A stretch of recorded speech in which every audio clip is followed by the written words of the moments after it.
What up? Good morning. How's it going? It's 4 a.m. on a Saturday, and it's filling the Storehouse podcast. That was the dumbest intro that you've ever done, but it was awesome. And I'm motivated right now. You like that? I'm motivated. Did Esther just sign off? Did she leave after that song? Oh, no, she's here. Okay, good. She's still here. Should we do like a little dance? Be like, it's Saturday morning, they're filling the Storehouse. Come on, Esther. You don't want to jump in? You don't? No? I didn't want to spotlight. Oh, okay. Well, it's Filling the Storehouse podcast, and it's got another amazing guest on today. We have Esther Min. Good morning. Hello. How are you? Good morning, Stu. Good morning, David. I'm doing great. It's awesome that I get to wake up this early and excited to start the show with two awesome guys for my first podcast ever. Yeah. Do you normally, man? Do you normally get to wake up this early on a Saturday morning? No, so I feel so blessed. I love the mindset. That's awesome. Well, so for our audience, if you could, Esther, give a little background story about who you are and what you're doing on our podcast. Yeah, absolutely. So first of all, I have to thank you both for giving me this amazing opportunity to be a guest on your show. And I listen to this, so it's such a treat for you and me, an honor of mine to be your guest. My background really began last year after I graduated April 2020 from the United States Air Force Academy. We won't hold that against you too much because we're a couple okay. of guys. Against me, I've developed a thick skin for this, so. Okay. That's good. Yeah, if you're an Air Force Academy grad, you have to have a thick skin because, Just get ready because you're going to get made fun of a lot, Yeah. Gotcha. Duly noted. It was junior year where you got a career starter loan, and I think all service academy grads get it's like $35K at 0% ridiculous percent.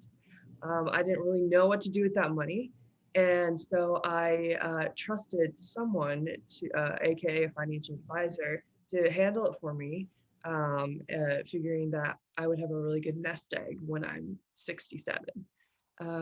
But there's this weird, awkward time between after graduation and your pilot start training date. Oh, by the way, I'm going to be a pilot. So I actually start pilot training around June or July, just this year.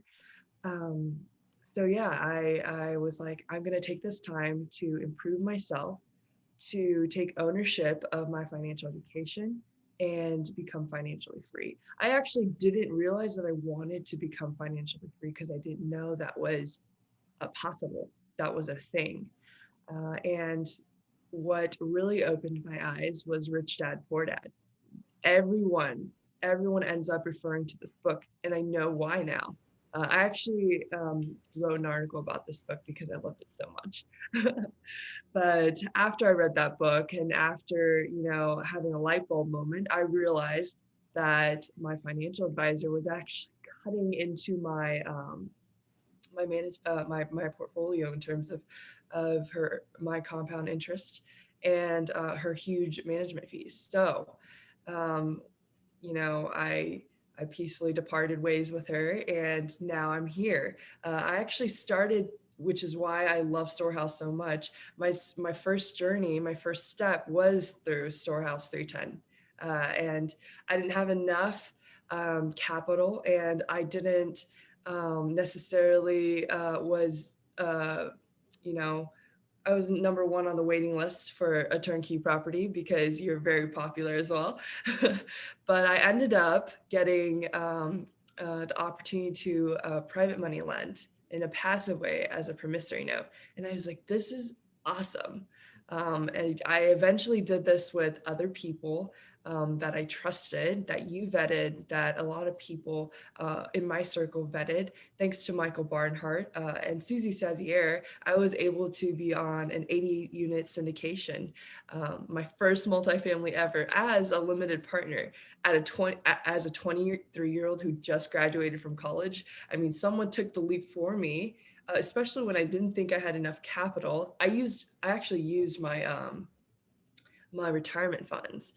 So I transferred the Roth IRA into a self-directed IRA, and then I used that equity to passively invest with Michael and Susie. And I don't like to say it's me investing in an 88 unit, I'm investing in them. And I think this, again, like you have been preaching through this whole entire journey, that this is a people business. I wholeheartedly believe that. And I think beyond that, I have, for the next few steps, I want to, do the same things everyone's doing, but have my own personal take on it. So I created a website to educate my audience and my classmates, more catered to my classmates, because I think they should know about this. This is awesome, and that you don't have to necessarily know everything, but I can help you get there. We can help you get there. This is a team effort. So yeah, I'll answer any questions you have.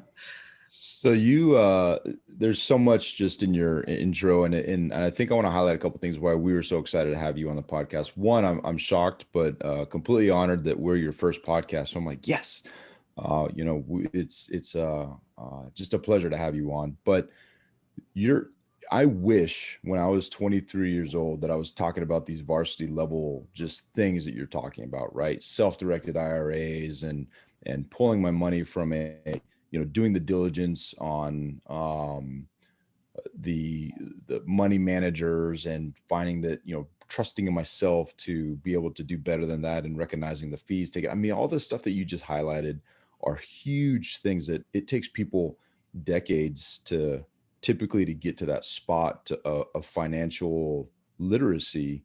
And you're 23 years old, Air Force Academy grad, which is shocking to me that you're as smart as you. I'm just kidding. But I mean, it took us like 2 decades, so I guess we can't it took us a couple decades. Yeah, we can't get too tough on her for being an academy grad. No, absolutely not. But we are just so excited for you and your journey, because a lot of this stuff is like, I'm blown away at how active you are in LinkedIn and everything you're doing that's really driving. Like I said, it's just varsity level stuff. And I think that, I pray that your website, it's Esther's Notes, by the way. And I love the share, inspire, empower theme of it.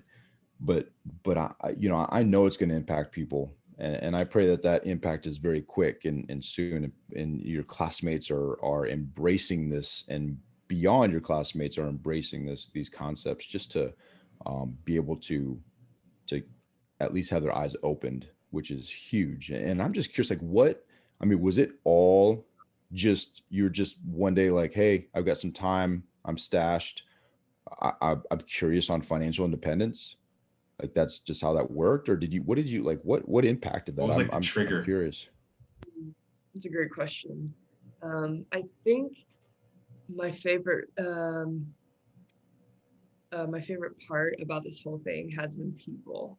And whenever someone got excited about something, I jumped on board, because I figured if they're super passionate and excited about something, then I must have a little piece of that pie. Or I must, there must be a way for me to get excited about this, even though I don't know about it. That's kind of the reason why I chose pilot as my career. This is getting off topic, but I was a biology major. I got a degree in biology, thinking that I would be a pre-med track when I was a freshman and sophomore. I decided it was not the right profession for me. I have so much respect for that, for the doctors out there and for everyone that works in the medical industry. But I realized I didn't after shadowing. And then my next question became, what jobs are out there? What can I do that I will have full job satisfaction from?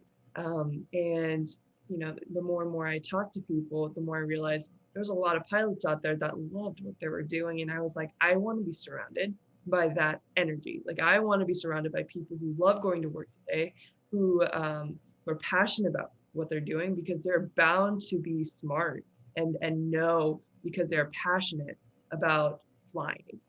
And so that just, and the more and more I stay here with and learn from this community, I'm so blessed, so lucky.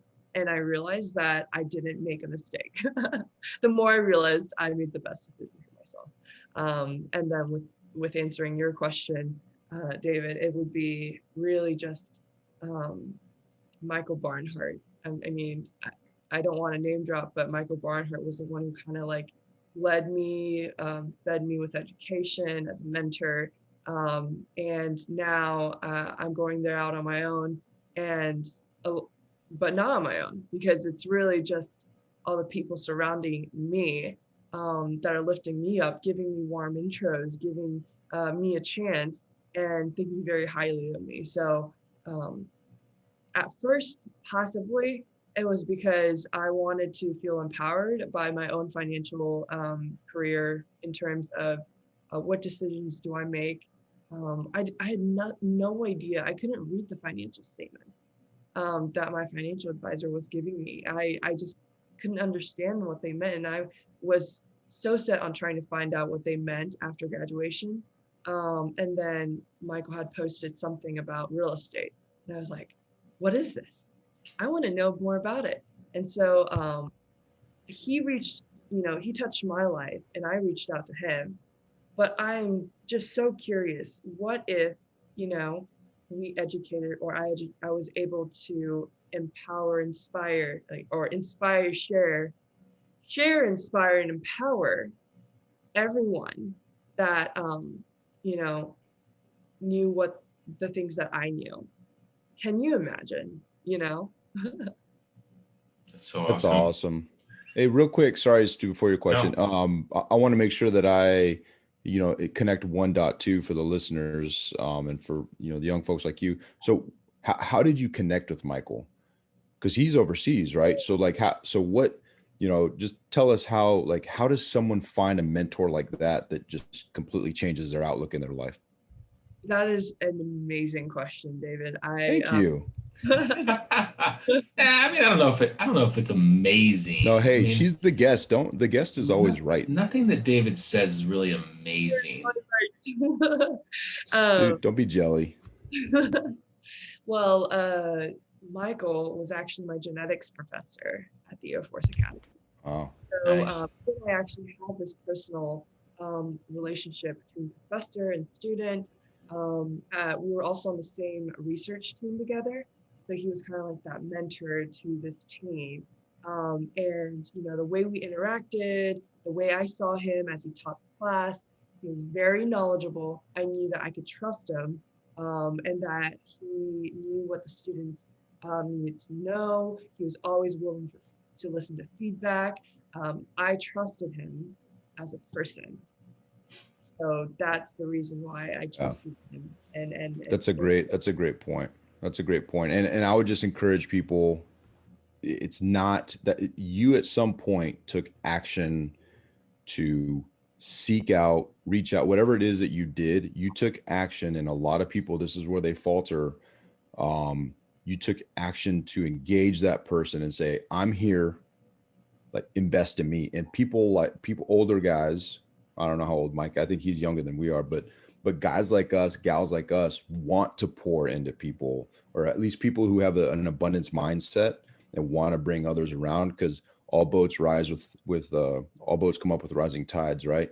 So we want to be, if you find those people with that abundance mindset, reach out to them. We're still doing that because we don't know everything, right? So we're always reaching out and saying, hey, help raise us up. So I think that's awesome. So people out there, take action, seek out those mentors, take action, and grow.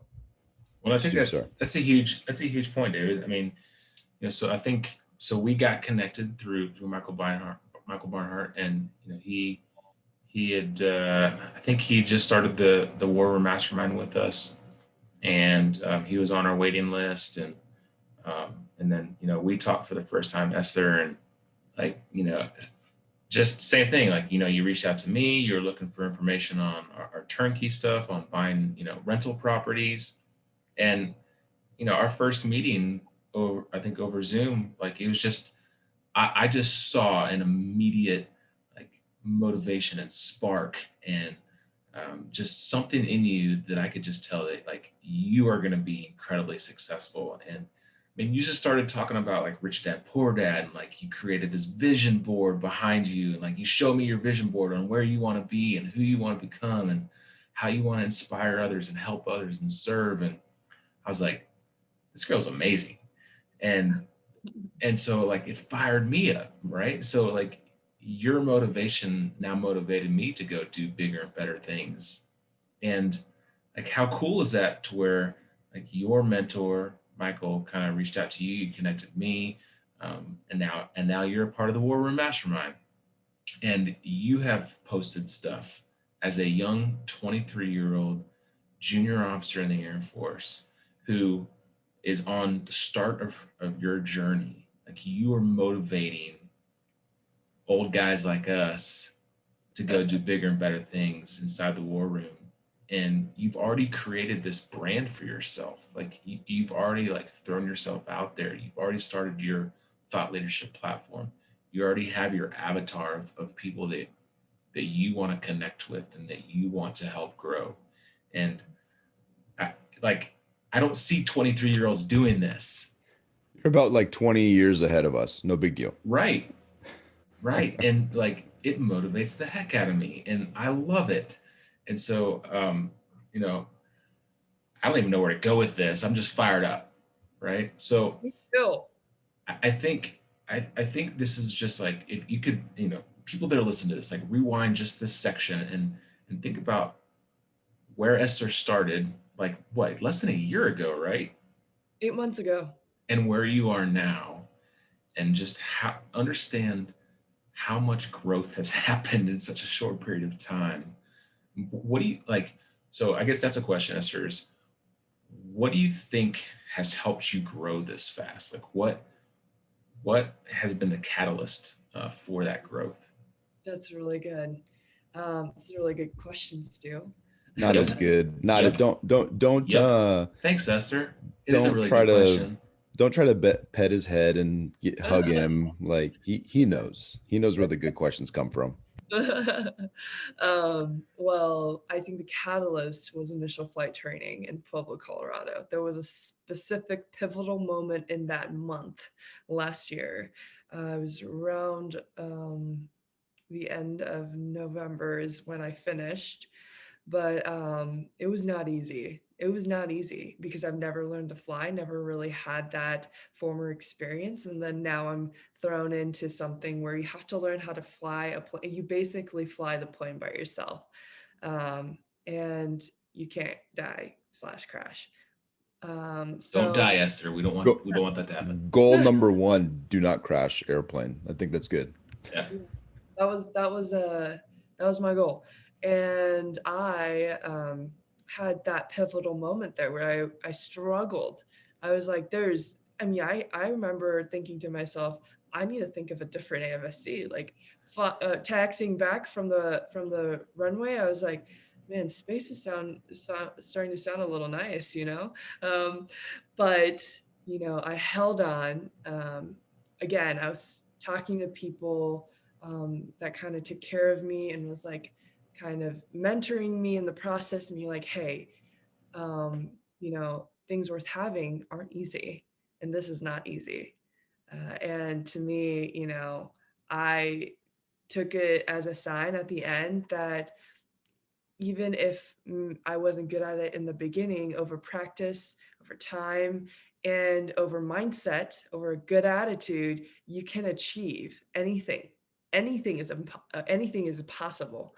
And so that experience really 100x'd anything that in terms of real estate endeavors. Because to me, I thought flying was, harder than real estate. But I was thinking, if I can master flying a DA-20, a little DA-20 by myself, then I can do anything in real estate. So I think I just transfer that attitude to here. And so even when you said that I, accelerated this fast in 8 months, my biggest growth was the past 2 months and like I would argue it was the past 2 3 months. So I again, like, I think that pivotal moment was there. And again, that was, in my opinion, that was a great question too. Thanks, It was Esther. it was okay. No, I think it was a great answer, and you're kind of carrying Stu, right? Like your answer carries Stu's question. Speaking of mindset, have you read that book? I'm reading that book right now, and I think you hit on some. What's that? Is it by Carol Dweck? Yes, yes. I've heard of it. I think I've read parts of it, but I need to read the whole book.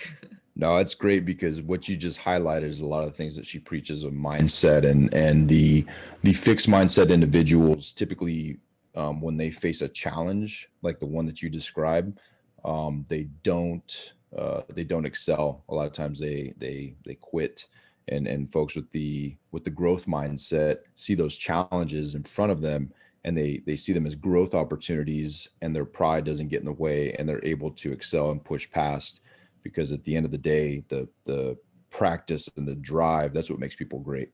And so I just thought it was awesome how you highlighted. Sounded very mindset-ish. So good job. Good on you. I'm actually reading Obstacles of the Way right now. It's very similar, using those obstacles to push yourself higher and better. I wrote down, you will see a quote card from Esther Min, things that are worth having aren't easy. I love it. Yeah. And we got to do hard things, right? By the way. What's that? That was not my quote, by the way. Hey, we're going to quote it. Hey, it's going to come from your Esther quote Min. on Storehouse. It's That's your right. Quote. So I'm curious, what's the, I think it's super important to have a long-term vision. And I'm talking to, some folks every day about, okay, hey, because they're, we talk about strategies and what does it look like? And my first question is always, okay, let's talk about a strategy, but what do you want to get? Like, where do you want to be? And I had a conversation with somebody, via text the other day, someone that we love and respect that's been part of our business.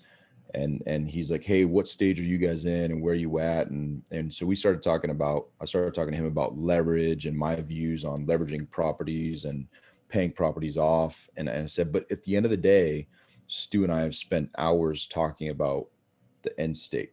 And so, having an end state, building backwards from that, determines how many properties we're going for, how quickly we're buying, all this stuff, right?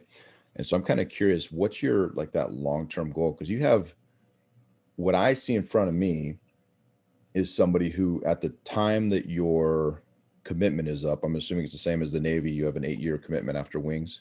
So 10 years. Yeah. Okay. So 10-year commitment. I see somebody who at the 10-year mark, you're going to choose what you want to do. You're not going to be, the words are not going to come out of your mouth, oh, I have to do this or I have to do that. You will be in a position that you are going to either continue flying because you love it for the Air Force, or you're going to go do some other, whatever that in the next 10 years, whatever ninja stuff you're doing, you're going to go do that. And so I'm kind of curious on, where are you at with that? Like, what is the long-term goal? What's the midterm goals? And, I think it'd be very insightful for our listeners to hear from a 23-year-old, what that looks like. Yeah, no. So my passion in life is written on my website to share my thoughts, inspire others, and empower everyone. I can tell anyone to go do this, go do that with the rank on my shoulders. But am I inspiring them when I do that, when I haven't done it myself? Will they actually feel empowered to do the same thing if I haven't really done it myself? So leading by action, that's kind of my goal in life, especially things that I am passionate about. What am I passionate about? Well, specifically, if we had to go into layman's terms, I want to be Oprah Winfrey's and Bill Gates' love child. That's awesome. Yeah. That's actually should be on the quote card. The other Yeah. one, that should be on the quote card. Yeah, no, that wasn't from me actually. Tyler Goebel, he's in my War Room mastermind, Yeah, and he's awesome. Yeah. he's the note taker. And I was saying all these things that I wanted to do in my life, and I name dropped both of them, and he was like, "All right, we're just gonna stick with love child." That's so good. It's a Yes, very Navy football thing to say. I love Tyler. He's awesome. I wanted to like fund social causes and things that like, bring hope and opportunities for other people. And the two people in my view that I feel like really do a great job, amazing job, like beyond what I think I'm capable of doing right now, because they have the wealth to do it, is Oprah Winfrey. She has an academy boarding school in Africa that funds education for underrepresented people in this world. We've got foundations like Bill and Melinda Gates Foundation that focus on gender equality, or global health, global development, talk about vaccination. They're the ones who helped with accelerating those programs. And I think investing in real estate will help me achieve that, not necessarily generational wealth, but to be again a catalyst to create those changes, to fund those causes. Think Elon Musk, and if I can touch a million lives rather than getting $1 million, I would choose that over any day, hands down. Man. Yeah, love that. That's a strong why, and very we can relate with that. That is awesome. Love it. Love it. Thank you for sharing that. So you've now done private lending. You're now a limited partner on a multifamily syndication.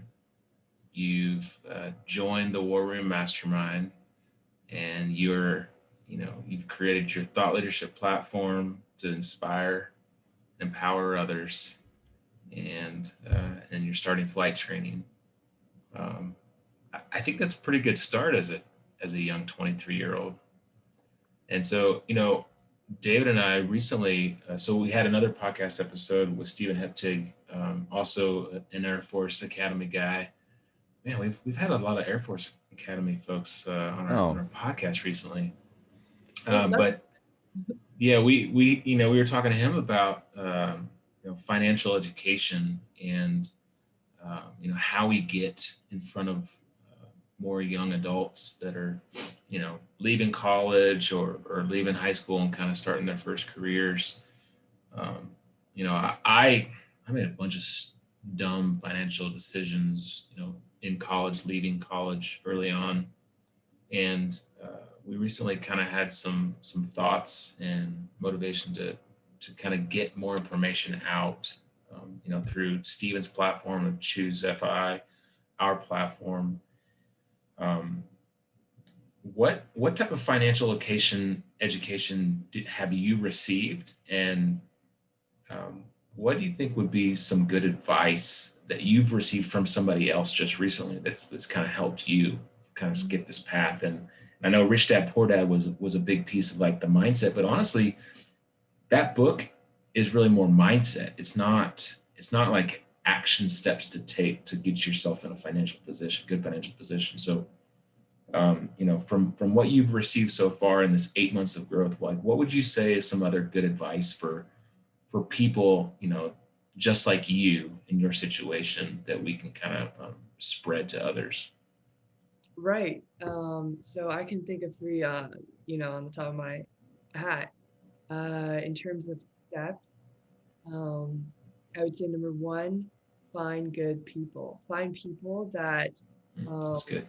that you want to be surrounded by, or find good people that are better than you. Find people that experts in education, find people that that want to be, that you want to be, in maybe like 5-10 years down the road, because I promise you, you'll probably end up using the same systems or similar systems and processes. They can help 100x your growth. Um, so if you just find people that you can trust, and people that uh, you can rely on, and those people take a chance on you, then you're already halfway out the door. Um, I'm again so lucky, so blessed to have a network. Um, I came in from the service academy graduating. They believed in me because I was part of their alumni, and they trusted me because I was part of the military. So I think that trust was kind of inherent a little bit. It was there a little bit because the military usually is known for, especially in the Air Force, integrity for service before self, excellence in all we do. So that I think is one step. The second step would be to take action. I think the first few months before I started initial flight training, I was paralyzed with analysis paralysis. I think part of me thought that I wasn't worthy to do this, or that would make a huge financial mistake and lose all my savings. And that was just like stopping me from reaching the potential and growth that I went through after, And so I think it's important that you take at least one step, and that one step can be a call, setting up a Zoom call. That one step can be buying Rich Dad Poor Dad. That one step can be talking to someone. But whatever you do, make sure you surround yourself with good people, because there will be plenty of people who have no idea what you're doing, and they're afraid for you because they want the best for you. And they're afraid because they don't know what you know, and they don't know what you're doing. A lot of times, there are concepts that my friends don't understand, and I can't discuss it with them because they're just, even my parents, they would be like, this is not good. It's not a good idea, but they just haven't had the education to do this. And so, if you're just starting out, maybe err on the side of finding good people you can trust that are experts in what they're doing. Do your due diligence. That would be my second advice. And then the third one would be to be consistent, to hustle, to continue to improve and learn upon your bank of finance, or learn upon the things that you're passionate about. It doesn't have to be finance. It doesn't have to be military or flying. It can be anything. Warren Buffett has this quote. His one quote that he lives by is to go to bed a little smarter each day. And I took that to heart. Every day is purposeful for me right now because I am learning something every day. I am becoming better than I was the day before. And it doesn't even have to be a huge thing. It could be a small thing. So little consistent actions lead to great results. And I'm pretty sure that's not my quote, but I think it's awesome. I got like 10 quotes right now from Esther Min. This is awesome. Yeah, it is awesome. No, and you hit so many good points there, Esther. And I think that, it's funny because a lot of the things that we think are somewhat cliche, like, the Air Force's core values, or even in the Navy, honor, courage, commitment, knowledge is power, like these different things that we hear, the reality of the situation is those do drive people to make decisions. Like, I expect you as an Air Force Academy grad, although my bar is a little lower than Naval Academy grad, but I expect you to be a person of integrity. I expect you to be a person of service. I have this expectation of you just simply by the fact that you are in the military and that you're a graduate of an academy. This knowledge is power thing. It blows my mind now. I think back to conversations I had years ago before I was, before I had awakened and started just crushing books and really learning this stuff. And I'm blown away by the conversations with people who never took the effort or even understand these concepts. And then they're not all that advanced. Like some of the concepts are relatively basic, and I'm just blown away by the fact that those individuals in my life were so passionately against them. And it was all based on fear, which is a byproduct of ignorance. And it may sound harsh, but the reality is a lot of us live in ignorance, and then we formulate opinions based on that. And I think it's such a dangerous thing. And I love the fact that you kind of are recognizing that. You have to be self-aware, and you cut that off, and you find the people, because they're out there and there's tons of them that are aware, and you seek out those mentors. You say, hey, teach me this. And then they teach you, and you're like, oh, wow, I just didn't know that I could do that stuff. So, and I think I just love how you kind of came that full circle and recognized, you went from the imposter syndrome, right? Like, I don't deserve this. This is not, all the way to I'm creating a thought platform to share, inspire, and empower others. And I just I love all of that. It's awesome. And I really wish, we keep harping on it. And your age is inconsequential to the impact that you're making, but it is important that you're just getting there so quickly and so early. And so like in 10 years, I'm gonna be like, man, I want to be like Esther Min in 10 years. It's going to be, it'll be that way. But I encourage you to continue to do that. Because there are going to be a number of conversations. The vast majority of your conversations are not going to have the impact that you're going to want to have, but there's going to be those select few that are going to change people's lives. And those are the ones that are going to continue to give you strength, feed you, and that'll grow, right? That number is going to grow. And it's just a constant forward movement, taking all the no's. What do they say? It takes 9 no's to get to a yes. Well, that's across life. And I think as you continue to focus on those ones, it's just going to continue to grow and grow and grow. And I, for one, am extremely excited for you and your future and what that looks like. I think you have a very bright future. There's not a ton of really question in that. It's just more, I'm just sitting here wanting to encourage you because it's awesome. It's awesome. So keep it up. And hopefully our listeners reach out to you as well. And you continue to seek and find those opportunities, but also to help others and, to formulate that why. Now, I do have one question. I'm just curious. Did you, from a background perspective, growing up, were some of these seeds planted by your parents, like this financial independence concepts, or is this all, or did you kind of learn, you looked at what, they were doing, you're like, well, I want to do it a little bit different. Like how did that, from a background perspective, as a dad, I'm very interested in really driving my kids' life forward and how to best influence that. Yeah, so I'm going to start out with a bluff, making it my own. I think that would really make, any daughter or any son realize that, oh, this is not my parents doing, but I am taking an active pursuit on things that I am personally invested in or vested in. They don't know what that concept even means, but to own it, to say that's mine, I choose to make this decision rather than having my parents make that decision for me.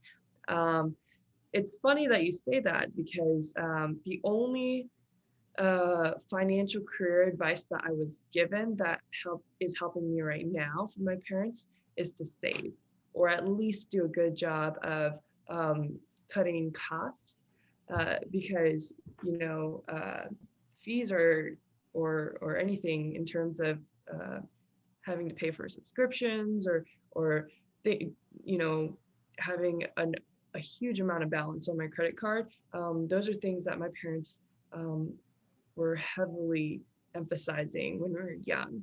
My parents were Korean immigrants. They moved over, my dad in high school, my mom when she married my dad. I was born here in the most amazing US of A. And yeah, so it was not easy.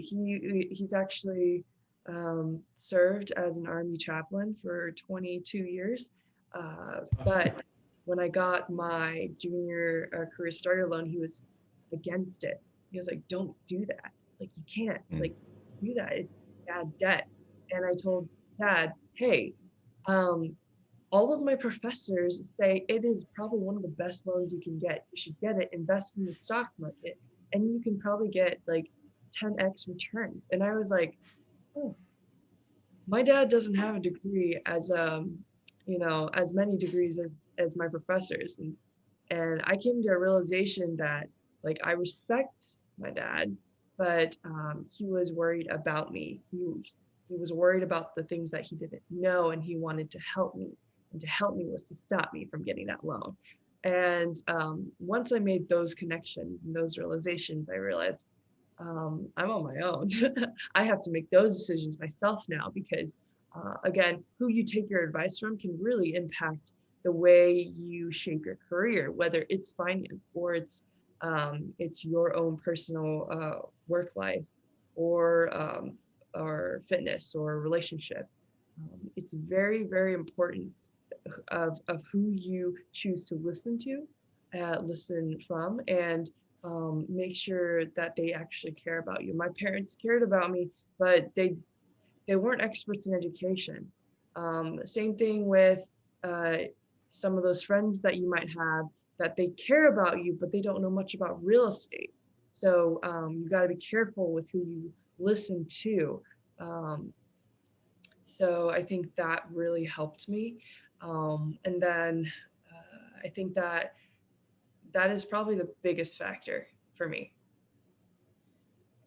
It's a huge point. I mean, I think David and I have kind of similar experiences. There and generation, like, the older generations, they have different ideas and opinions towards money and finance. And, we've talked about it on a few other episodes where there's a range where like talking about money was like, it was taboo, it wasn't, didn't talk about it at the dinner table. And I think that's changed, and I'm really glad for it. But, David and I, we didn't have talks about money. We didn't have talks about what to do with finance. And, I'm glad that it's changed a bit, but it takes people like us to have conversations with our kids and to make that change, to make that mindset shift in generations. I think you're spot on with looking at who is giving out that education and advice, and then making your own decisions on what to do with that. I mean, I took that starter loan.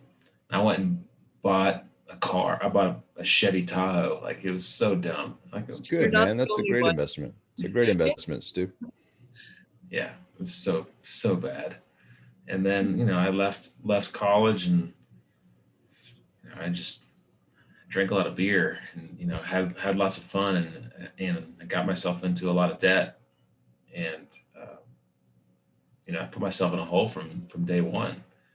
And I'm so proud of where you are and the decisions that you've made that are different than what I did. It took me a deployment to Iraq and hanging out with an Army chaplain and doing Dave Ramsey Financial Peace University to figure out that I was like tubing my own financial runway. So it's good stuff. I think you can inspire and empower a lot of people and help with that education piece. I mean, a lot of people that are your age, they'd much more take advice from you who's going through it and have already kind of taken those action steps than a bunch of old guys like us. So I think that's what I'm really, really excited about, is someone like you can have such an impact on people of, your kind of age range and even younger. So I think it's big. I think it's big. Yeah, and I agree. I think something I wanted to emphasize was that having your kids or just even anyone read, to be a great reader, Yeah. to be a great listener, to listen to audiobooks, to podcast. Talk about 10x achieving anything. That's how you'll be able to create or gain all this financial knowledge and ideas.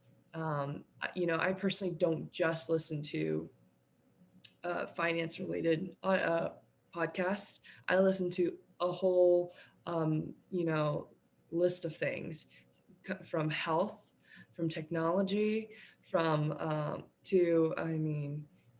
mindset, to psychology. Books are probably the best way to 10x anything.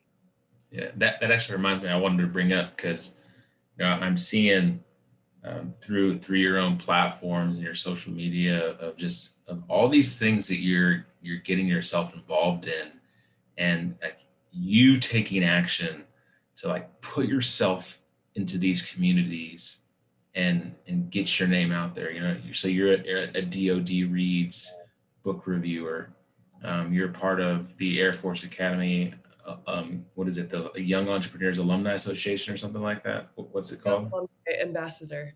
You're a young alumni ambassador with the Air Force Academy, and you're putting in, now you're a war room mastermind member, and so you're putting yourself out there into these groups that are just going to make you better, but from that help make other people better too. It's good. It's real good. I think it's not just to put myself out there. I was actually very insecure and scared to put myself out there, to be honest. For someone who's 23, where the expectations and the bar is set very low, again, with the whole bar drinking and having a good time, buying cars, that's kind of what you think when you're thinking 20s. But something I had to do in order for me to have that level of focus and concentration was to eliminate the distractions in my life, add stuff to my life, but eliminate things that weren't helping me. So things I would do, like social media purges. I wouldn't say purge is a great idea, but I would go through the list of people that, for example, that I wanted to make sure I was able to learn from them every day about something. That was the intent. So I've come to a point where I'm like, if this is not helping me or bettering me or making me learn and think and create a net positive outcome in my life, then and this is of course all subjective. It's not objective at all. This is just my personal point of view. Then I do not want that in my life. It's awesome. Everybody would do well to cut out the distractions and the garbage. I mean, there's a lot of garbage out there, they're consuming and it impacts everything. And I'm sure you feel like you're missing out by not going to the bar and buying cars and all that, right? Like it's just a terrible, unfulfilled life. At first I thought I would. I what's it called? FOMO, fear of missing out. Yeah. That was definitely there.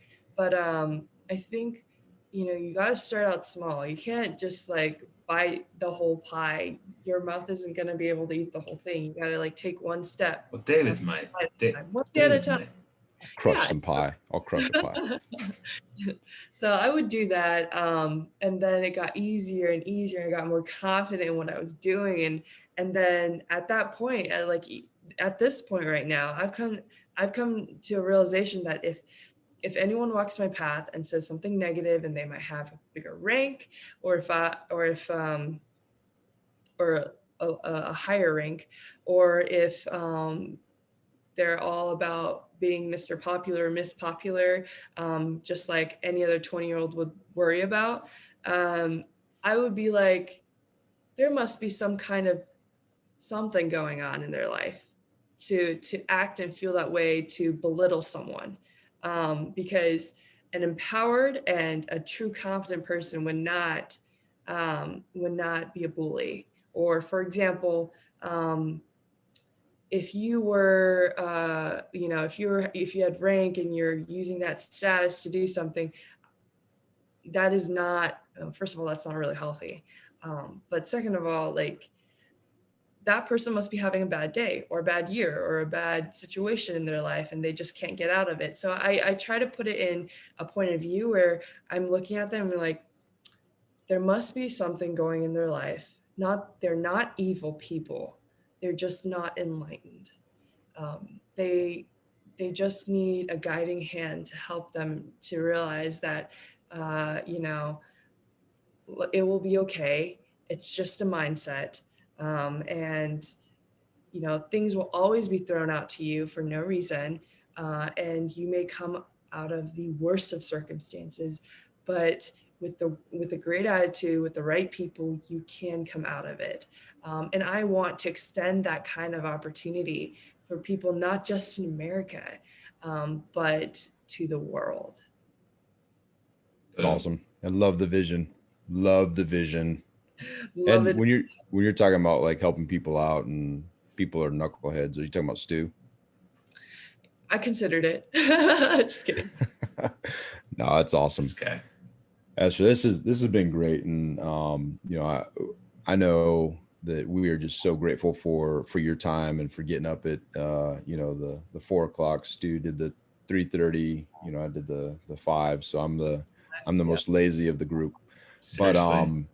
But we're just we're fired up for you. We're fired up by you, and just continue to, your growth is incredible. That confidence that you're gaining from the knowledge is really, really something that people strive for usually much later, and they don't realize it until much later. And a lot of the haters out there, they're going to hate on you because of your age or because of whatever. At the end of the day, they're just not, like you said, they're just not enlightened. And what's interesting is usually it's jealousy of some kind, or feeling threatened because you're at a level that's just different than they are. And I think that's awesome. So keep it up. If you need to be built up, just give us a call. We are true supporters and looking forward to the content you put out and everything that you're going to do. It's going to be awesome. So keep crushing it. Yeah. So I will. Esther, can I tell people how they can get in touch with you and how they can be inspired by you? Oh yeah, absolutely.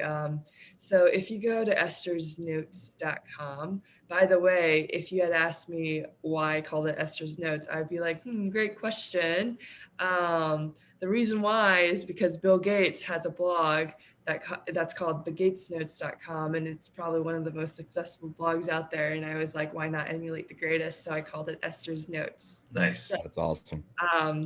To get a hold of me, if you just go to my contacts page, there's all my social media links. Give me an email, give me a call, reach out to me on LinkedIn, direct message me. I'm all open ears and texting. So yeah, feel free. Esther's the real deal, folks. She's real deal. The real deal. She's gonna. Well, she already is crushing it, but I know she's gonna crush it more. She gave me in her email. She's like, "Hey Stu, let's get on a call. I have a plan to syndicate 1,000 units by June before I start, my flight training." I'm like, "Yes, let's do it." So you're motivating the heck out of me. So this is awesome stuff. Well, Esther, this has been a lot of fun. We are both incredibly proud of you, and we are so excited for you and to watch you grow. It's been fun so far. And I know that this podcast episode is going to accomplish your mission of inspiring and empowering others to grow along with you. So thank you. This has been a lot of fun. This was worth getting up at 3:30 in the morning. It's a great start for my day, and I'm gonna go hug my daughter, and I'm gonna, when she gets a little older and she can understand, I'm gonna have her listen to this episode. Hey, if you want me to come by and in my flight suit and inspire, yeah, there you go. Inspire girls, Stu, David, You name me a What ton. speaking of, what platform are you thinking you want to fly? Um, You know yet?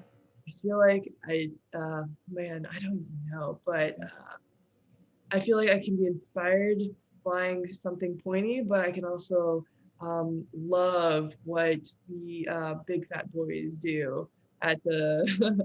I don't know Yeah. if that's politically correct, but heavies Yeah. are something uh, I have invested interest in because a lot of my um, friends are in that platform. But then, either way, I'm getting pulled by both directions, and we can't forget the bombers and the trainer planes. But yeah, Cool. It's good stuff. Options. Lots of options. they're Well, everybody, reach out to Esther. Go check out her new platform, and share this episode. Spread this word that Esther is giving. Subscribe to the podcast. Give Esther 5 stars. Here we go. I guess you could give David 5 stars this time around. I don't know how many times we have to talk about this, Stu, but there's not like individual star buttons. Oh. Like, oh yeah, Stu gets negative, David gets 5, Esther gets 10. Like, that's not a thing. Oh, hey, and we do have a Filling the Storehouse podcast Facebook group that everyone should go be a part of, because Esther is on there inspiring people, and we're gonna post awesome stuff. love it. All right, I'm done. Awesome stuff and amazing things. Things It's gonna be stuff. really good. All right, let's go fill your storehouse and make it a great day, friends. Thanks, Esther. Thank you, Esther. See ya.